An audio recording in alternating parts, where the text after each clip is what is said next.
Physical chemistry का chapter number 2 है solution, जिसका कि हम रिवीजन करने वाले हैं। फर्स्ट टॉपिक आता है कि सॉल्यूशन क्या है। तो सॉल्यूशन एक प्रकार का होमोजीनियस मिक्सचर है टू और मोर कंपाउंड्स, दो या दो से अधिक कंपोनेंट्स जब मिक्स होंगे होमोजीनियस फॉर्म में, देन हम उसको सॉल्यूशन बोलेंगे। तो सॉल्यूशन और मिक्सचर अलग अलग चीज़ें कैसे हैं हम समझते हैं। अगर हम सॉल्यूशन और मिक्सचर के डिफरेंस की बात करें तो सॉल्यूशन जहाँ होमोजीनियस होता है वहीं पर मिक्सचर होमोजीनियस के साथ साथ नॉन होमोजीनियस भी हो सकता है। जैसे अगर सॉल्यूशन के एग्जांपल्स में हम देखें तो शुगर और water, lemon water and salt water. वहीं मिक्सचर में oil and water. In examples को देख के हम बता सकते हैं, इजीली एज्यूम कर सकते हैं कि जो मिक्सचर है इसको सेपरेट करना इजी है, लेकिन सॉल्यूशन चाहे वो शुगर और वाटर हो, साल्ट वाटर हो, इसको सेपरेट करना बहुत ही कठिन है। तो हमने समझा सॉल्यूशन जो कि एक होमोजेनियस मिक्सचर होता है टू या मोर कंपाउंड्स, दो या दो से अधिक कंपोनेंट्स का। नेक्स्ट टॉपिक आता है बाइनरी सॉल्यूशन। बाइनरी सॉल्यूशन ऐसे सॉल्यूशंस को कहते हैं जिनमें कि केवल दो ही कंपोनेंट्स हों, जैसे कि सॉल्यूट और सॉल्वेंट। तो इस सॉल्वेंट के बेस पर हम बाइनरी सॉल्यूशन को तीन टाइप्स में डिवाइड कर सकते हैं। अगर सॉल्वेंट सॉलिड है तो सॉल्यूशन होगा सॉलिड सॉल्यूशन, अगर सॉल्वेंट लिक्विड है तो लिक्विड सॉल्यूशन, और अगर यही सॉल्वेंट गैस फॉर्म में है तो उसे हम गैसियस सॉल्यूशन बोलेंगे। तो बाइनरी सॉल्यूशन जिसमें कि दो चीज़ें होती हैं, सॉल्यूट और सॉल्वेंट, इस सॉल्वेंट के बेस पर भी हम सॉल्यूशन को डिवाइड कर सकते हैं। तो हमने देख लिया सॉल्यूशन क्या होता है, बाइनरी सॉल्यूशन क्या होता है, सॉल्यूशन और मिक्सचर में क्या डिफरेंस है। फिर हम आते हैं अपने नेक्स्ट टॉपिक कंसंट्रेशन पर। कंसंट्रेशन क्या है? It is the amount of solute जो कि एक गिवन अमाउंट ऑफ सॉल्यूशन में होता है। जैसे कि अगर कोई सॉल्यूशन है जिसका अमाउंट है 1 लीटर, या कोई भी मान लें n number of litre solution है, उसमें एन नंबर किसके हैं? सॉल्यूट के। तो उसकी कंसंट्रेशन होगी एन, कितना अमाउंट सॉल्यूट का उस पूरे सॉल्यूशन में जो कि डिफाइन अमाउंट में है। तो ये चीज़ हो गई कंसंट्रेशन। अब इस कंसंट्रेशन को हम डिफरेंट टर्म्स में प्रेजेंट कर सकते हैं, जैसे कि mass by volume, molarity, normality. तो ये क्या चीज़ें हैं, इनको हम समझते हैं। तो सबसे पहले अगर हम मास बाय वॉल्यूम की बात करें तो मास ऑफ सॉल्यूट जो कि डिज़ोल्व हो 100 ml ऑफ सॉल्यूशन में। मतलब अगर ये कोई सॉल्यूशन है जिसका अमाउंट है 100 ml, तो उसमें कितना मास है सॉल्यूट का। मान लीजिए 100 ml सॉल्यूशन में सॉल्यूट का मास W है, तो ये होगा वेट बाय वॉल्यूम या मास बाय वॉल्यूम परसेंटेज। वहीं पर मोलैलिटी है number of moles of solute जो प्रेजेंट हैं 1 किलोग्राम ऑफ सॉल्वेंट में। Molarity number of moles of solute present in 1 litre of solution. हम समझते हैं कि मोलैरिटी और मोलैलिटी में डिफरेंस क्या है। अगर ये कोई सॉल्यूशन है और इसमें सॉल्यूशन का अमाउंट है 1 लीटर, तो इसमें कितना नंबर ऑफ मोल्स प्रेजेंट है सॉल्यूट का। 1 लीटर सॉल्यूशन में कितना मोल सॉल्यूट है ये बताएगा मोलैरिटी। और अगर n मोल सॉल्यूट है और इसमें सॉल्वेंट मान लिया जाए 1 kg, तो 1 किलोग्राम सॉल्वेंट में कितना मोल ऑफ सॉल्यूट है ये दिखाएगा मोलैलिटी को। नेक्स्ट टर्म आता है जो कंसंट्रेशन को रिप्रेजेंट करता है, नॉर्मेलिटी को डिफाइन करते हैं कि number of gram equivalent of solute जो डिज़ोल्व होता है पर लीटर ऑफ सॉल्यूशन में। अगर इनके फार्मूलाज को देखें तो molality is equal to number of moles of solute by mass of solvent in kg। वही molarity number of moles of solute पर volume of solution in litre. तो हमने तीन चीज़ें कवर की, एक तो सॉल्यूशन क्या है, बाइनरी सॉल्यूशन क्या है, और बाइनरी सॉल्यूशन में दो कंपोनेंट सॉल्यूट और सॉल्वेंट के बेस पर सॉल्यूशन के टाइप।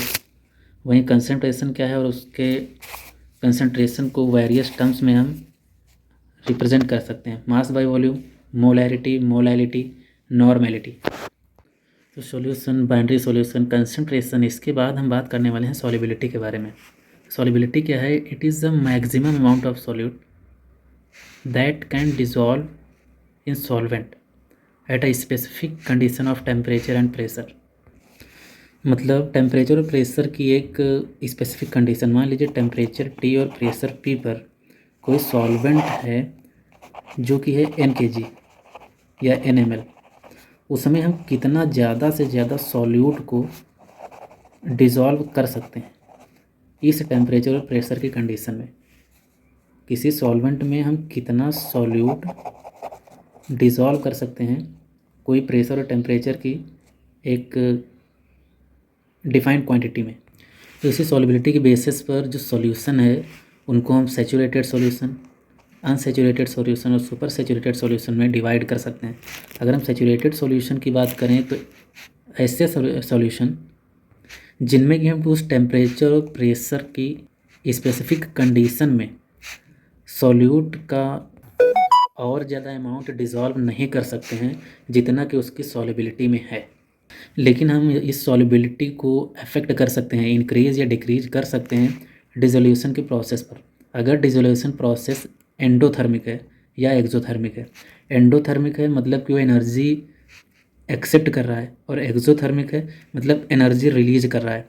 अगर वो एनर्जी या हीट गेन कर रहा है तो सॉल्युबिलिटी इंक्रीज होगी टेम्परेचर के बढ़ने के साथ। वहीं अगर एक्सोथर्मिक है मतलब वो एनर्जी या हीट रिलीज कर रहा है तो सॉल्युबिलिटी डिक्रीज हो जाएगी टेम्परेचर के बढ़ने के साथ साथ। तो हमने देखा कि सॉल्युबिलिटी है क्या और ये कैसे इफ़ेक्ट होती है अगर हम डिसोल्यूशन प्रोसेस में टेम्परेचर का चेंज करें। तो इसी सॉल्युबिलिटी को और बढ़िया तरीके से समझाने के लिए हेनरीज लॉ आया, जिसमें बताते हैं कि ये कांस्टेंट टेम्परेचर पर जो किसी लिक्विड में किसी गैस की सॉल्युबिलिटी है वो डायरेक्टली प्रोपोर्शनल होती है उस गैस के प्रेशर पर।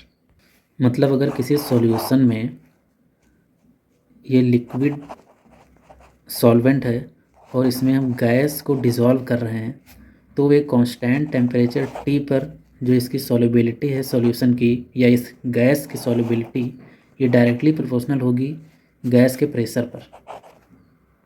इसके बाद और डिटेल में बताया कि जो पार्शियल प्रेशर होगा गैस का जिस पर कि सॉल्युबिलिटी डिपेंड कर रही है, ये वेपर फेज में जो पार्शियल प्रेशर है गैस का वो डायरेक्टली प्रोपोर्शनल होगा गैस के मोल फ्रैक्शन पर। तो हेनरीज लॉ के अकॉर्डिंग जो सॉल्युबिलिटी है वो प्रेशर पर डिपेंड करेगी और जो प्रेशर है वो मोल फ्रैक्शन पर डिपेंड करेगा गैस के।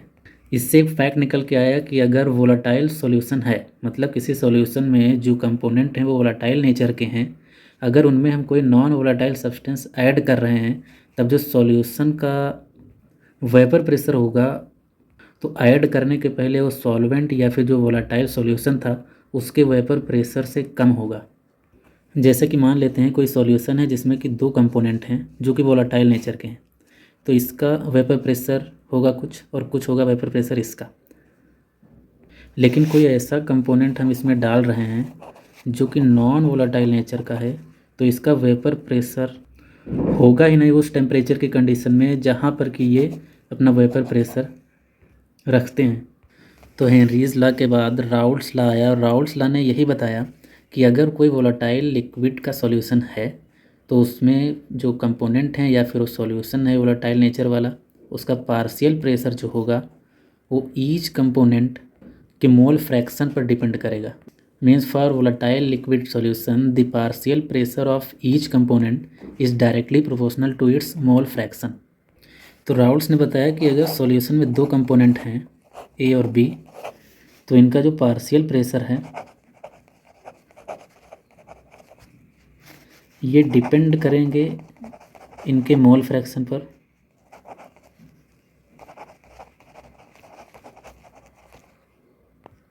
इसी के बेस पर डाल्टन ने बताया कि इसी सॉल्यूशन का जिनमें कि कंपोनेंट दो हैं, मान लीजिए एक और दो, तो इनका टोटल प्रेशर जो होगा इनके पार्शियल प्रेशर के सम के बराबर होगा। तो हमने समझा हेनरीज लॉ जिन्होंने बताया कि एक कांस्टेंट टेम्परेचर पर जो गैस की सॉल्युबिलिटी होगी लिक्विड में उस गैस के प्रेशर के डायरेक्टली प्रोपोर्शनल होगी, और राउल्ट्स ने बताया कि जो पार्शियल प्रेशर है वो मोल फ्रैक्शन पर डिपेंड करेगा। डाल्टन ने कहा कि जो टोटल प्रेशर होगा सॉल्यूशन का वो इनके पार्शियल प्रेशर के सम के बराबर होगा। इसे राउल्स के लॉ के अकॉर्डिंग जो सॉल्यूशन है उनको दो टाइप्स में डिवाइड कर सकते हैं, एक तो आइडियल सॉल्यूशन और दूसरा नॉन आइडियल सॉल्यूशन। अभी आइडियल सॉल्यूशन और नॉन आइडियल सॉल्यूशन अलग अलग कंडीशंस को फॉलो करते हैं। जैसे कि आइडियल सॉल्यूशन की बात करें तो ये राउल्स लॉ को फॉलो करता है, जबकि नॉन आइडियल राउल्स लॉ को फॉलो नहीं करता है। जैसे कि आइडियल सॉल्यूशन में जो हीट चेंज होगी जीरो होगी, वॉल्यूम चेंज भी जीरो होगी, लेकिन नॉन आइडियल में ना तो हीट चेंज जीरो होगा और ना ही वॉल्यूम चेंज जीरो होगा। वहीं ये दोनों सॉल्यूशन इंट्रैक्शन में भी डिफरेंस दिखाएंगे। जैसे अगर आइडियल सॉल्यूशन में दो कंपोनेंट ए और बी हैं तो ए और ए के बीच इंट्रैक्शन, बी और बी के बीच इंट्रैक्शन ये नियरली इक्वल होंगे ए और बी के बीच इंट्रैक्शन के।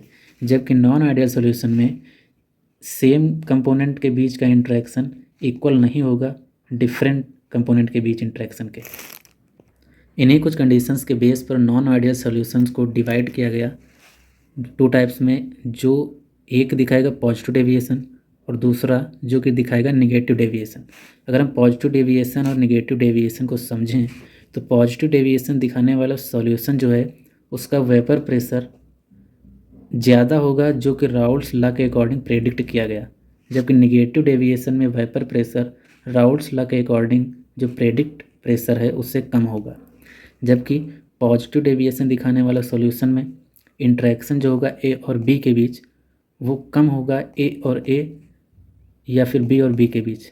वहीं नेगेटिव डेविएशन वाले सॉल्यूशन में ए और बी के बीच का इंट्रैक्शन ज़्यादा होगा ए और ए, वहीं बी और बी के बीच इंट्रैक्शन के।